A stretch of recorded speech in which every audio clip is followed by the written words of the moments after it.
예, 하루 일과가 채 마무리되기 전 시간인데요.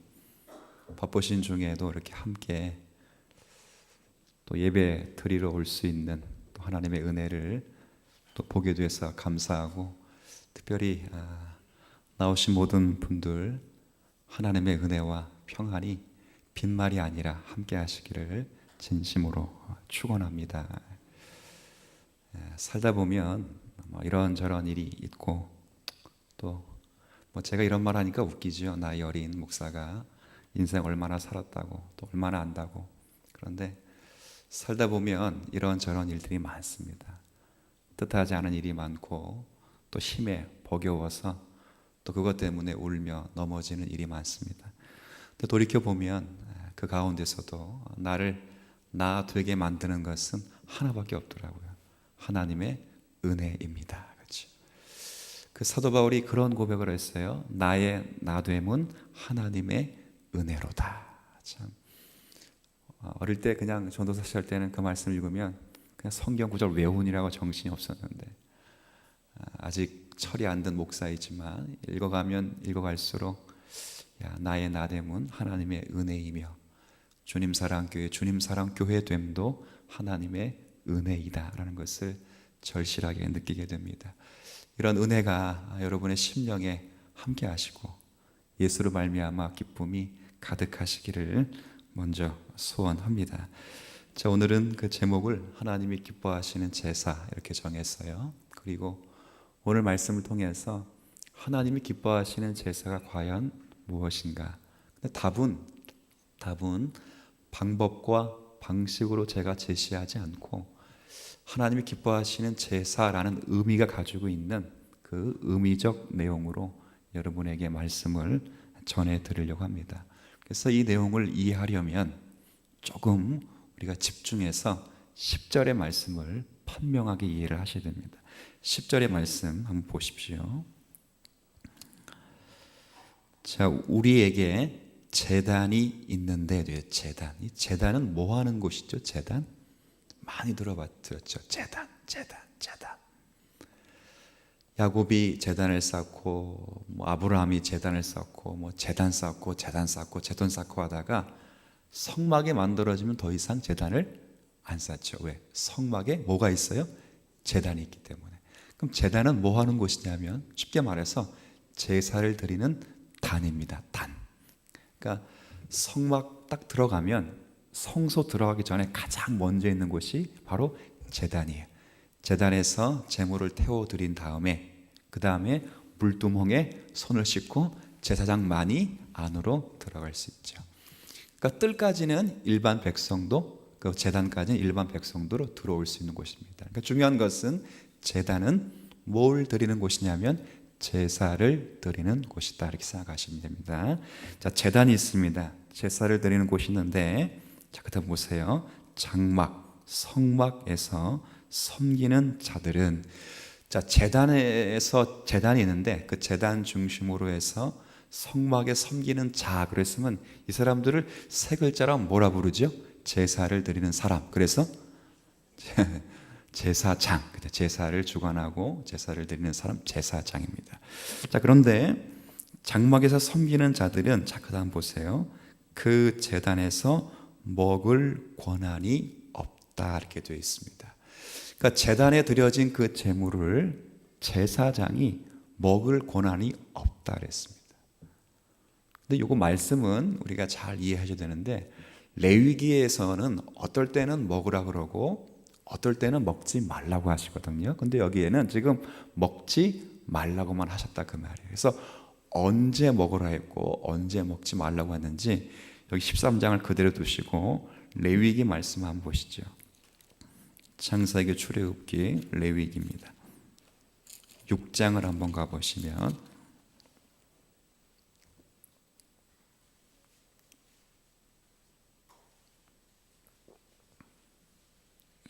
제가 가진 성경은 구약 성경 153쪽입니다.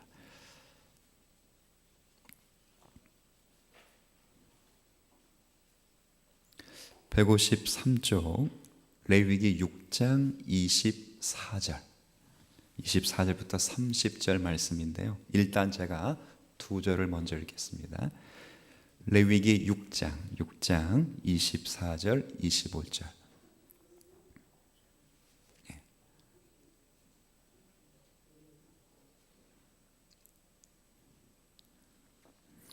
자, 24절. 여호와께서 모세에게 말씀하여 이르시되, 자, 아론과 그의 아들들에게 말하여 이르라. 자, 그다음 속죄제의 규례는 이러하니라. 자, 하나님께서 모세에게 명령을 주시는데 누구에 관한 명령이냐면 아론과 그의 아들들이 지켜야 될 명령인데 무엇과 관계된 명령이냐면 속죄제와 관계된 명령입니다. 그러니까 죄를 속하는 제사와 관계된 명령. 근데 제목을 잘 보시더라도 24절 위에 속죄제를 드리는 규례 이렇게 되어 있어요. 근데 앞부분 보세요. 4장 1절 보세요.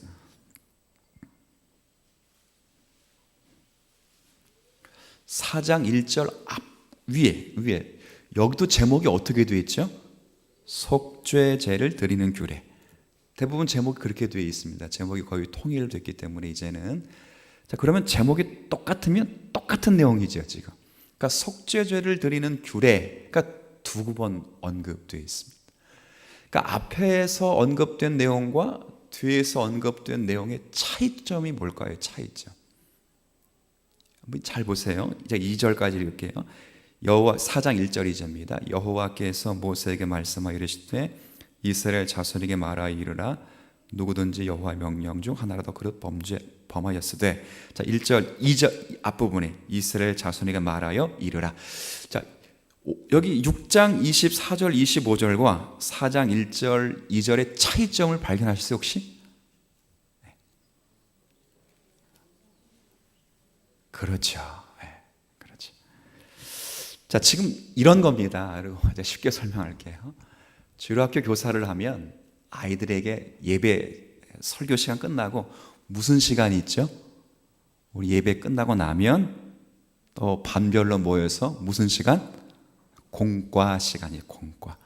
공과 시간이 있으면 공과를 진행할 때 혹시 책을 가지고 준비하면 아이들 어린이용 따로 있고 또 누구용이 따로 있어요?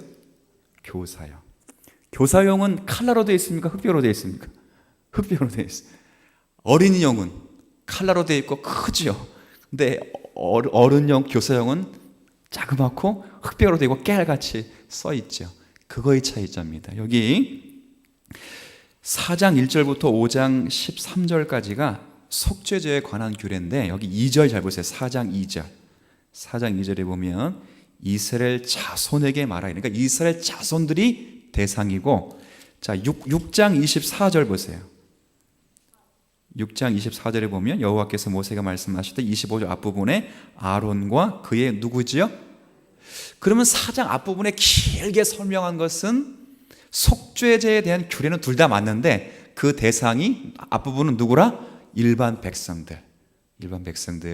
죄를 지어서 그 죄가 생각나면 이 죄에 대해서 하나님 앞에 속죄제를 드리려고 하는 일반 대상들이 지켜야 될 규례. 그리고 나서 24절부터 30절까지는 앞부분 내용들을 근거로 받고 그 다음에 제사장만이 염두에 두어야 될 규례지요. 이해되셨죠? 그러니까 교사용 보면 애들 거 그대로 받다가 여기에는 특별히 환기시키라 해서 환기뭘 이렇게 써 있단 말이죠. 그러니까 그런 비슷한 구조로 되어 있어요. 그러니까 어떻게 되어 있냐면 여기 보시면 두 가지가 있습니다. 보십시오. 25절 아론과 그의 아들들에게 말하 이르라. 속죄제의 규례는 이러하니라. 속죄제 제물은 지극히 거룩하니 여호와 앞 번제물을 잡는 곳에서 그 속죄제 제물을 잡을 것이요. 25절 6절 죄를 위하여 제사 드리는 제사장이 그것을, 자, 뭐라고 되어 있어요? 먹으라 되어 있습니다. 아까 히브리서 말씀과 좀 다르지요? 히브리서 말씀은 제단이 있고 제사장이 그 제단에 드려진 제물을 먹으라 먹지 말라?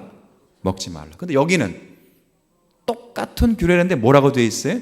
먹으라고 되어 있어요. 그러니까 일반 백성이 자신의 죄가 생각나서 제사장에 가서 제물을 잡아 그 제물을 속죄제로 드릴 때는 그 제물을 누가 먹을 수 있다? 제사장이 먹을 수 있다는 거예요. 그런데 먹지 못할 경우가 하나 있습니다. 30절.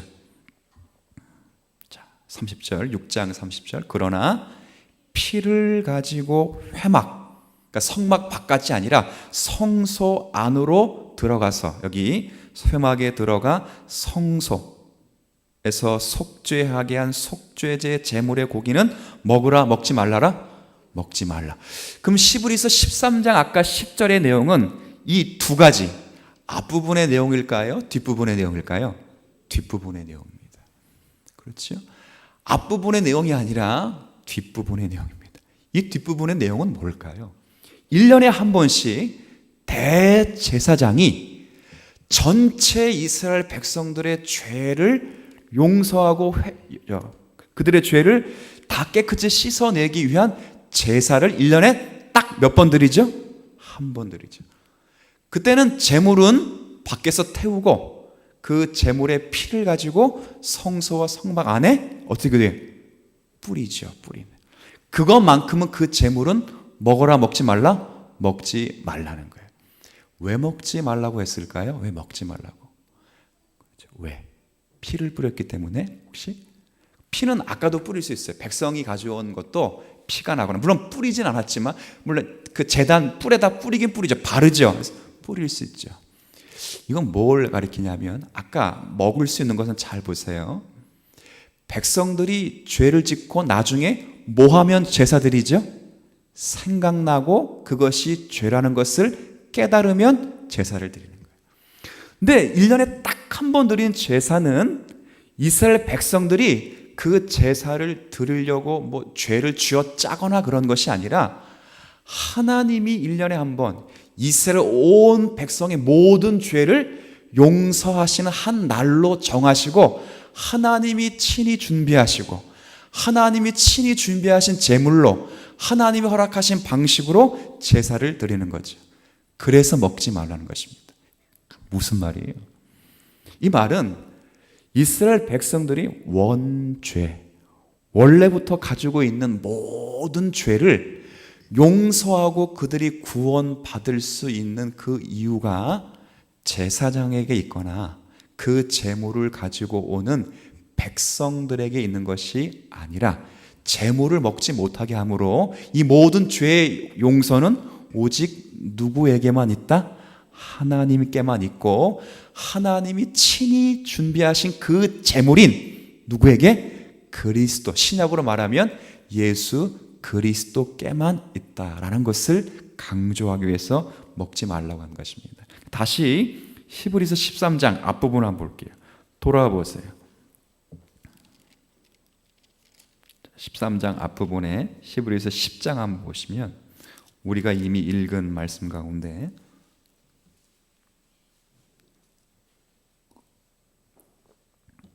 히브리서 10장 19절에 보십시오. 그러므로 형제들아, 우리가, 자, 그다음 잘 보셔야 돼요. 예수의 피를 힘입어 지성소, 지극히 거룩한 성소에 들어갈 담력을 얻었나니 그 길은 우리를 위하여 휘장 가운데로 열어놓으신 새로운 살 길이요. 휘장은 곧 그의 무엇이라고요? 그의 육체. 그가 누굽니까? 그러면 19절에 예수입니다. 예수.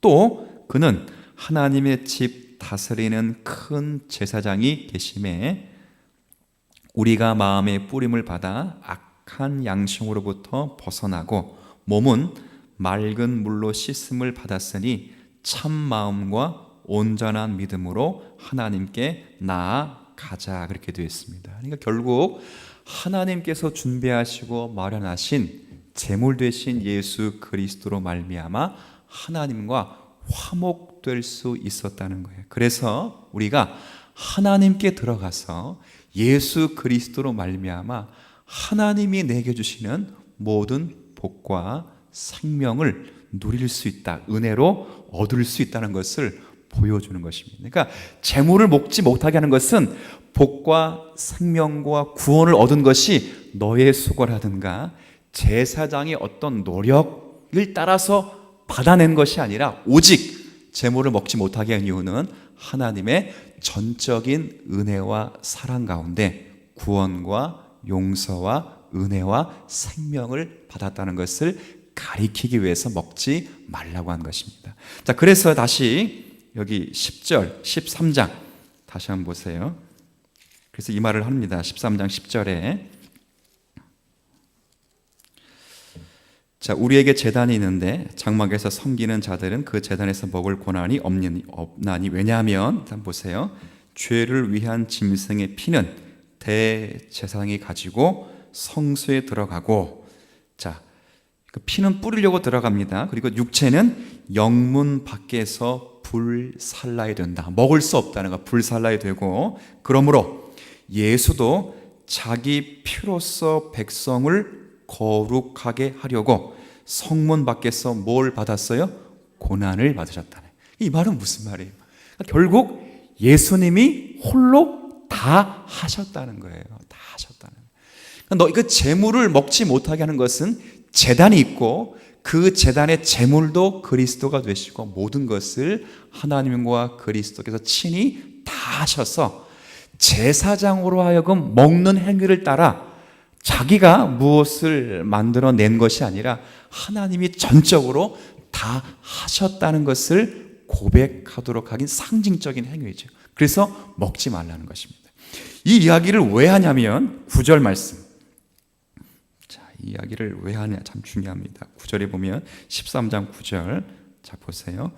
여러 가지 다른 교훈에 끌리지 말라. 마음은, 잘 보세요. 같이 읽습니다. 은혜로서 굳게 함이 아름답고 음식으로서 할 것이 아니니 음식으로 말미암아 행한 자는 유익을 얻지 못하였느니라. 이게 뭐세요? 마음은 은혜로서 굳게 하고 무엇으로 할 수 없다고요? 음식으로 할 수 없다. 이 말은 무슨 말이에요? 우리의 마음이 강하고 우리의 마음이 담대하고 우리의 마음이 하나님 앞에서 은혜를 얻을 수 있는 것은, 용서함 받을 수 있는 모든 것은 이것이 은혜로만 가능한 것이지 음식 즉 제사법이라든가 의식법 그런 것을 해서 내가 용서를 받는다거나 은혜를 받는다거나 사랑을 받는다는 것이 아니라는 것입니다. 그러니까 하나님이 마련하신 은혜와 사랑에 우리의 모든 신앙에 근거하고 있지, 그렇죠? 그런데 제가 아까 서두에 설교 처음 할 때 나의 나됨이 하나님의 뭐라고요? 은혜라고요. 이 모든 것이, 그러니까 시작도 그다음 과정도 결과도 모두가 다 하나님의 은혜와 사랑에 기인하고 있지, 그 은혜와 사랑과 어떤 열매를 여러분이 맺고 여러분이 시작한 것이 없다는 것입니다. 한번 보시겠어요? 여러분이 교회를 처음 오실 때 한번 기억나실지는 모르겠지만 모태신앙이 아닌 경우에 한번 점검해 보십시오. 처음 교회 나오실 때 여러분들이 나 예수 믿고 구원받고 죄 용서함 받고 나 천국 가야 되겠다, 이런 마음 가지고 교회 나오신 분 한번 손 들어보세요. 아마 아무도 없을 겁니다. 아무도. 처음부터 자신의 인생을 곰곰이 생각해 보니까, 야, 천지를 만드신 하나님 앞에 내가 죄를 지었구나. 물을 마시면서 코로 호흡하면서 이 땅을 밟고 살면서 하나님의 음성을 거역하다니, 뭐 이런 마음을 가지고 여러분이 죄인임을 기억해서 죄 용서함 받기 위하여 교회당을 찾아 나오신 분이 있어요, 없어요? 없죠. 여러분 교회 거의 왜 오셨죠?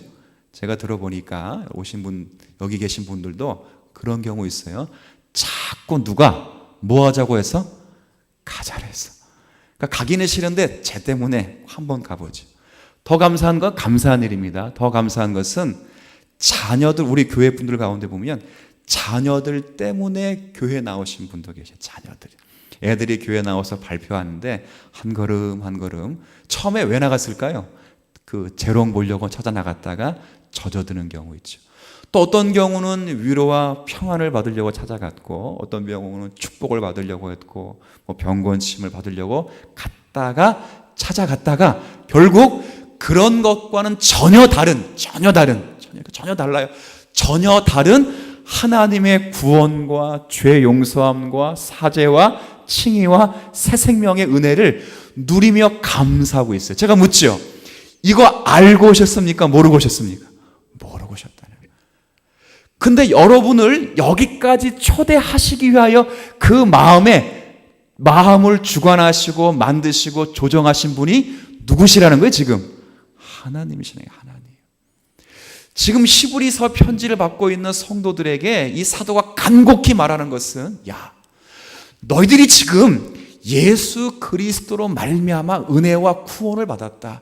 그 예수는 여기 13장 8절의 말씀처럼 어제나 오늘이나 영원토록 동일하신 하나님이시다.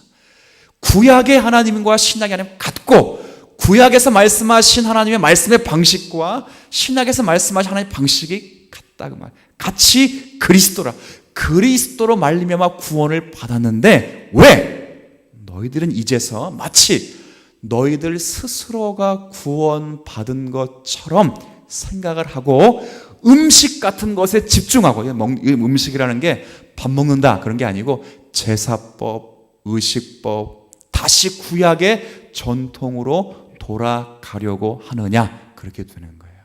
그렇게 하지 말라는 거예요. 그래서 결론을 어떻게 맺고 있냐면, 여기 한번 15절 말씀 한번 보시죠. 15절에 보십시오. 그러므로 우리는 예수로 말미암아 항상 찬송의 제사를 하나님께 드리자. 자, 여기서 뭐가 제일 중요할까요? 항상 찬송의 제사를 하나님께 드리자 말보다 더 중요한 말이 있습니다. 누구로 말미암아? 예수로 말미암아.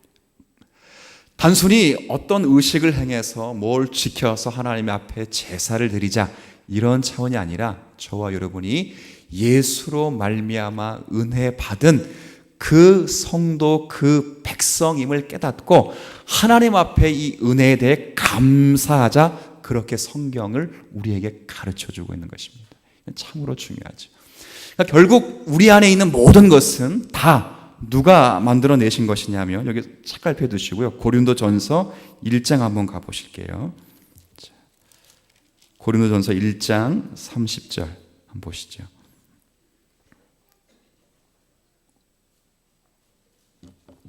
히브리서는 한 번 더 살펴볼 거예요. 한번 그대로 두시고, 고린도전서 1장 30절, 31절 말씀입니다. 신약성경 263쪽 한번 보시죠. 너희는 하나님으로부터 나서 그리스도 예수 안에 있고. 자, 정리합니다.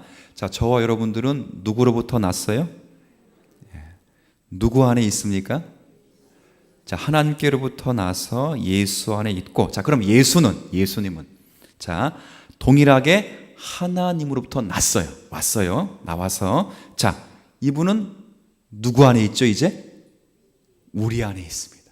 재밌죠? 우리는 하나님께로부터 나서 누구 안에 있어요? 예수 안에 있고, 예수는 하나님께로부터 나서 누구 안에 있어요? 그럼 우리 안에 있고, 우리는 예수 안에 있고 예수는 우리 안에 있다는 거예요. 이거 뭐예요? 결국 부부가 한 육체가 되듯이 하나 연합됐다는 거예요. 그래서 우리 안에서 예수가 무엇이 되었는지 잘 보세요. 30절 중반에 예수는 하나님으로부터 나와서 우리에게, 그 다음 지혜와 의로움과 거룩함과 구원함이 되셨다. 이게 뭐래요? 우리가 가지고 있는 모든 좋은 거 다 누구 거란 겁니까? 예수님 것이고, 이제 그 예수님의 것이 누구 것이 됐어요? 묻는 거죠. 이 지혜, 이 의, 이 거룩함, 이 구원, 이 영광 중에 우리 모두가 하나라도 만든 거 있으면 손들어 봐라, 이렇게 말하는 거예요. 만든 게 있다고요? 없다고요? 없다고. 그래서 31절에 뭐라 되어 있어요? 기록된 바 자랑하는 자는 누구 안에 자랑하라고요? 주 안에 자랑하는 게 무슨 말이에요? 열심히 자랑하다가 나중에 주님이 내게 주셨어, 이런 자랑하는 것이 아니라, 우리 안에 있는 모든 복과 생명의 원천이 누구 것이라고 고백하라고요? 주님 것이라고 고백해요.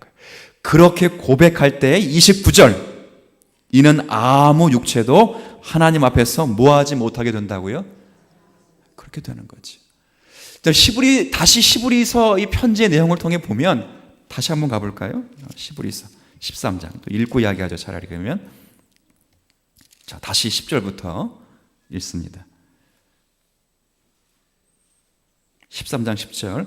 우리에겐 제단이 있어요. 제사를 드리는 그 거룩한 단이 있는데 장막에서 섬기는 자들은, 제사장들은 그 제단에 먹을 권한이 없어요. 왜? 이건 백성들이 만들어낸 것도 아니고 제사장이 만들어낸 것이 아니라 오직 하나님이 예수 그리스도로 만들어낸 은혜이기 때문에 사람들이 그 은혜를 만든 것이 아니기 때문에 먹을 수 없도록 상징적으로 해놓았습니다. 그래서 11절에 이는 죄를 위한 짐승의 피는 대제사장이 가지고 성소안으로 들어가고 육체는 영문 밖에서 불사르기 때문에 이건 먹을 수 없죠. 다 불살랐기 때문에. 이걸 누굴 보여준 예표인가? 12절. 그러므로 예수도 자기 피로써 백성을 거룩하게 하려고 성문 밖에서 고난을 받으셨느니라. 자, 13절 같이 읽습니다. 그런즉 우리도 그의 치욕을 짊어지고 영문 밖으로 그에게 나아가자. 결론 그거예요. 영문 밖으로 나가자. 영문이 뭐예요? 이스라엘 진영 안에, 영문이라고 하는 건 진영인데 진영. 여러분 그 민수기 읽으면서 이스라엘 백성들이 홍해를 건너 나와서 가나안 땅을 건너갈 때 대열을 짭니다. 대열.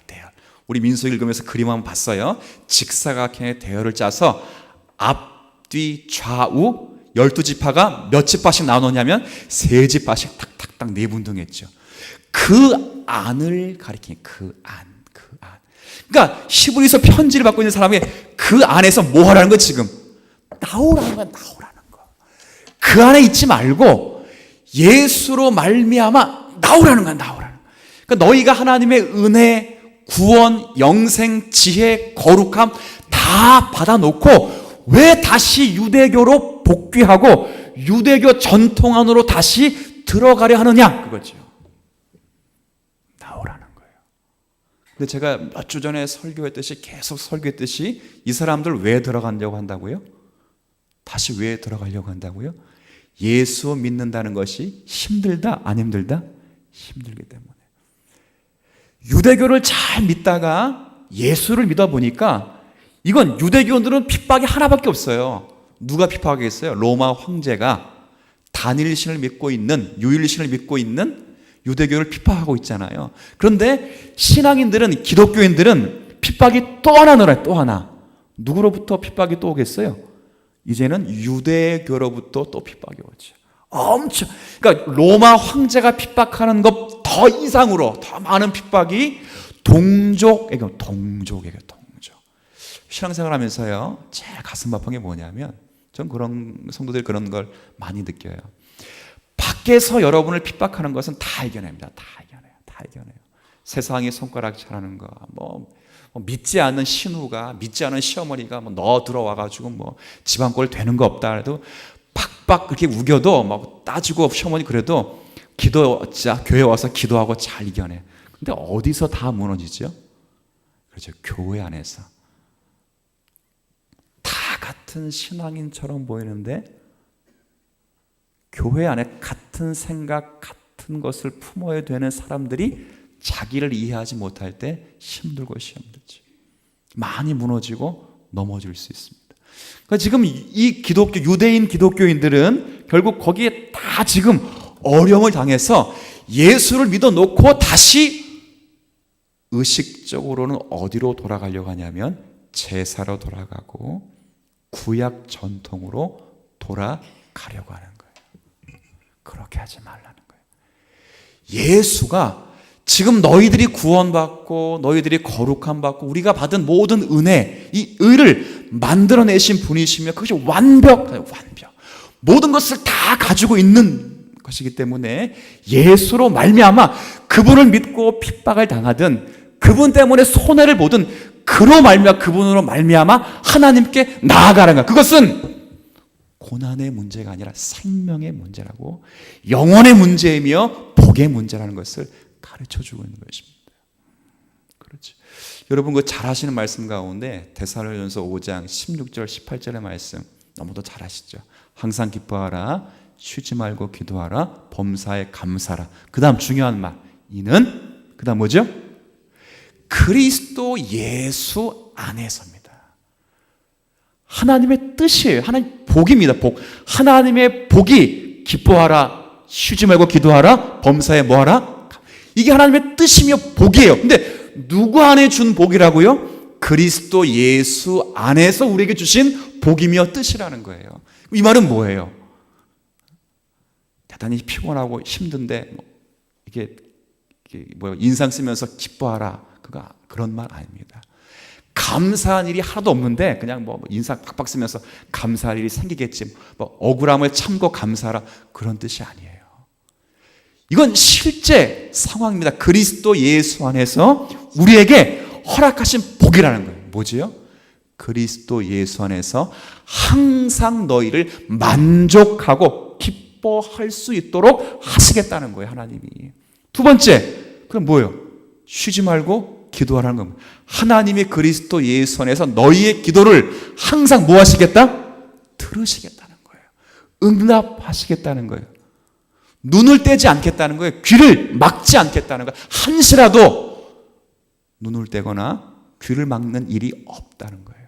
누구 안에서? 그리스도 예수 안에서. 범사에 감사라, 이 말은 뭐죠? 항상 그리스도 예수 안에서 내가 너와 함께하여 때론 고난과 어려움과 좌절의 시기에 있을지라도 너를 항상 나의 자녀 되게 하는 일을 쉬지 않겠다고 선언하셔서, 그래서 우리로 하여금 항상 감사할 수밖에 없게끔 하겠다는 거예요. 믿으십니까? 사도 바울이 언제 이 고백하지요? 요셉이 언제 이런 고백하지요?